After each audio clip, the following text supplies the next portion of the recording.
Sige po, tayo kayo ni Max, ha? Ayan na po. Opo. Ayan po, aabot po kayo niyan. Sige po. Dito po. Hindi po. Ito yan. Yan. Ayan, okay. Sorry, Ate Ludi. Masakit po ba? Masakit? Okay na po. Sorry po. Ate Ludi, okay lang po ba? Papaliguan na namin kayo, ha? Okay po ba? Hello. Ayaw niyo po?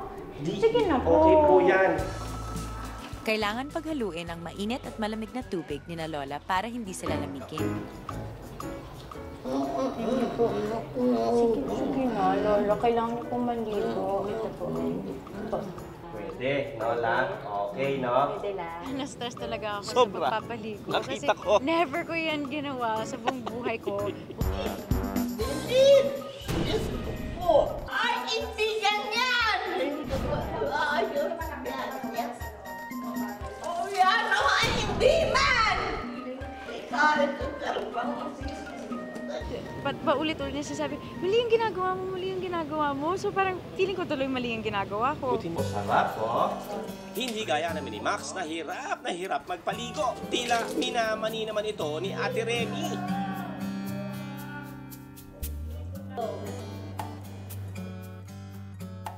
Mahal ko ang trabaho ko dahil para sa kanila, sa mga lola ko rin, sa sarili ko na ibigay ko ang buong buo ko.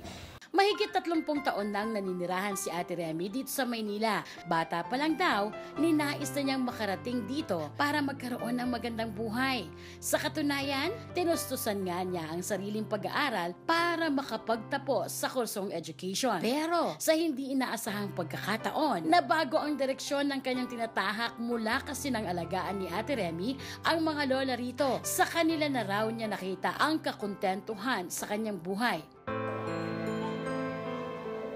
Kung saan ako ngayon, yung nakakatulong ako sa kapwa ko, sa pamilya ko.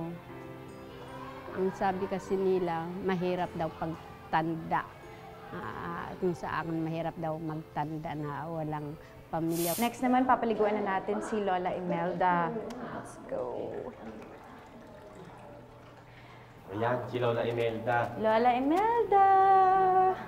Okay! Yay! Buti po, hindi kayo takot sa tubig. Lola Imelda. Sanay ako sa ilog. Sanay po kayo. Kasi taga Pangasinan si Lola Imelda. Taga ng palay. Kaya sanay siya sa ilog. Bumilib ako kay Max, no? Kasi si Max, parang sabi ko sa kanya, kakayanin mo ba? Kaya ko to, kaya ko, no? So sa hirap alagaan nung lola na yan, no? Pero siya kinaya niya. Yes, nakaligo na. Yes. Presko na. Presko na, Lola Imelda. Medyo basa pa po eh. Ang ganda ng pagkapulbo nyo, ah. Pantay na pantay.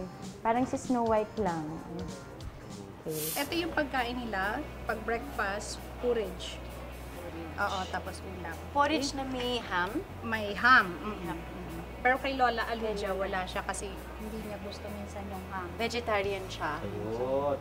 Kaya Pwede po mo niya. ibigay Yes. sa kanya, kaya niya. Healthy living. Kailangan mo siyang bantayan, baka ma-choke kasi meron siyang difficulty of breathing ngayon. Pero si Lola Aluja, kailangan mo siyang subuan. Ostyo! Ayun na po. Sige po, konti pa. Usually, konti lang ang kinakain niya. Pero inaubos naman niya. Nangunguya niyo pa yan lang. Wala naman kayong mumuyain dyan. Lulok na lang kayo. Ayaw mo na? Sige na lang, please. Ano po naging trabaho niyo, Lola, dito sa Manila?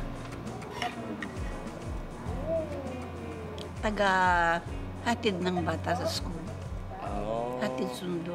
Hatid Pero hindi kami naglalakad. May may kotse. May kotse po. Sosyal pala kayo? Kakain po kayo. Kailangan niyo po ito eh. Thank you. Ayaw ko eh. Para magka-energy po kayo.